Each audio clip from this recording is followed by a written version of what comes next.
Hi everyone, it's me, Dr. Steve. I hope you're all enjoying your Saturday. It's a little rainy out where I am, but I wanted to give you a quick update on the latest run-in we've had with hysterical ultra-woke cancel culture. I talked about this a bit on our live stream yesterday, but as many of you know, we were planning to premiere our brand new documentary on the return of the Patriots with a special focus on the rise of Pennsylvania, where defenders of faith, family, and freedom are absolutely changing the political order in the Keystone State. So we rented a local IMAX theater in Lancaster. We sold out of the 400 tickets that were available literally in hours. It was amazing.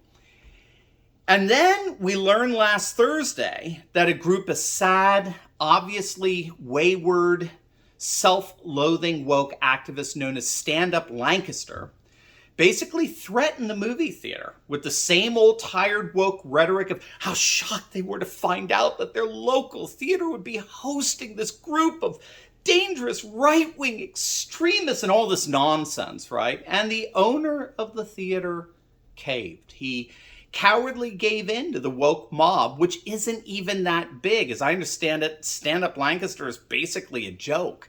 But for whatever reason, this theater owner is bending the knee to the intimidation tactics of these cry bullies and canceled our contract with them.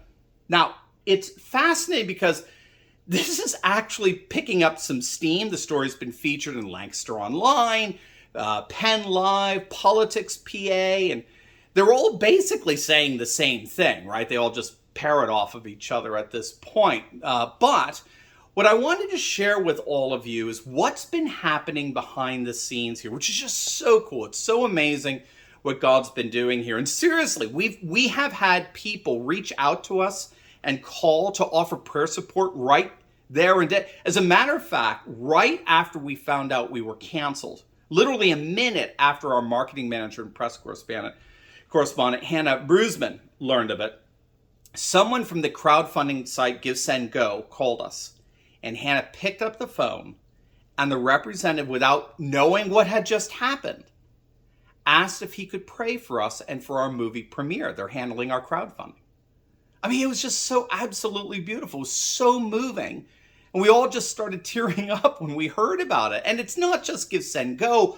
All of you have been absolutely unbelievable in your support. The giving on our crowdfunding site to help finance the film on the Give, Send, Go doubled in 24 hours. I kid you not.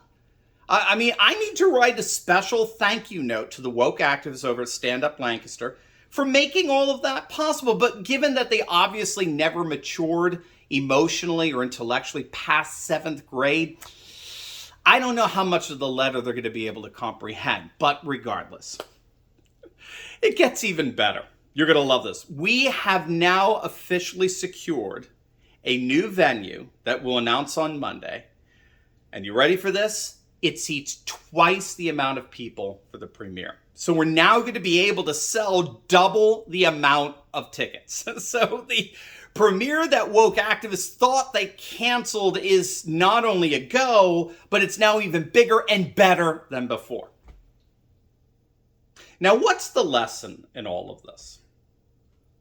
First and foremost, we have to appreciate just how pathetically peripheral woke activists really are. Even liberals despise wokeism. Bill Maher, right? Piers Morgan.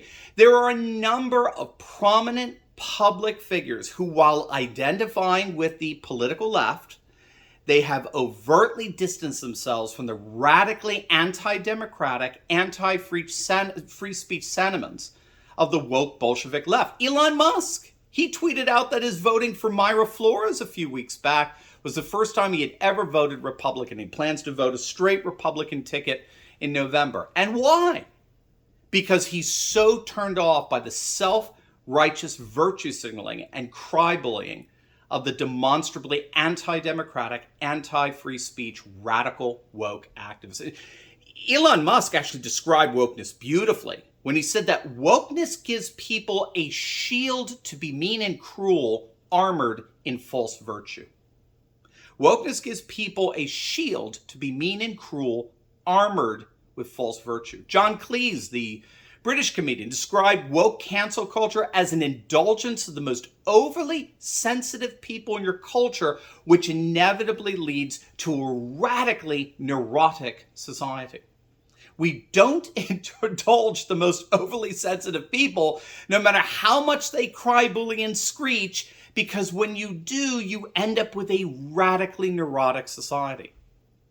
And the wonderful news is that more and more people on the political left, the center left, like Marr and Morgan, are coming out and openly vilifying the Bolshevik tactics of the woke left. This is why we have studies that show that you take any woke issue, CRT, transgenders competing in women's sports, whatever the topic has to be, whatever it is, it always ends up splitting the political left while at the same time uniting the political right. Woke issues always split the left and unite the right.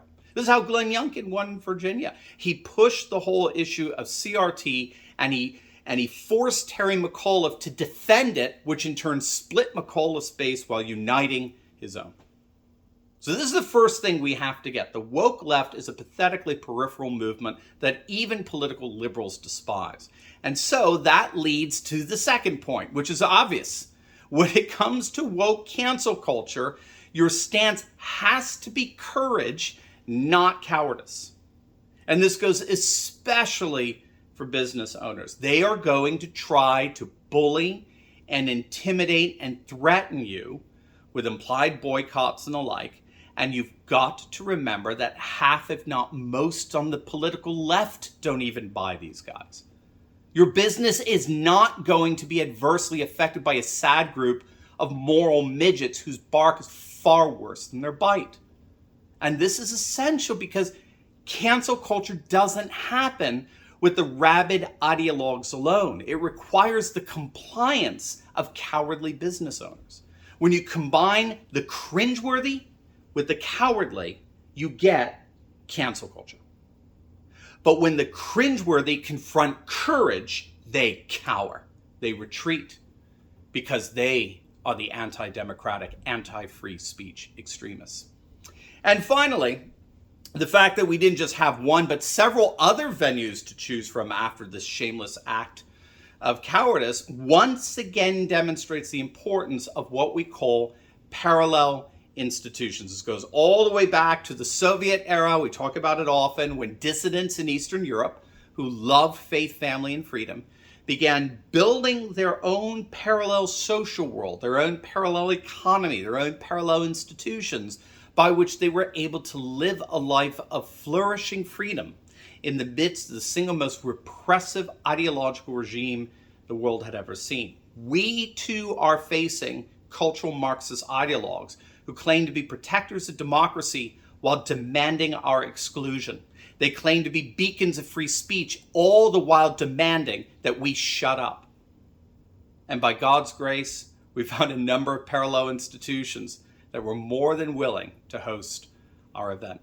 So there you go. That's how you fight back against cancel culture.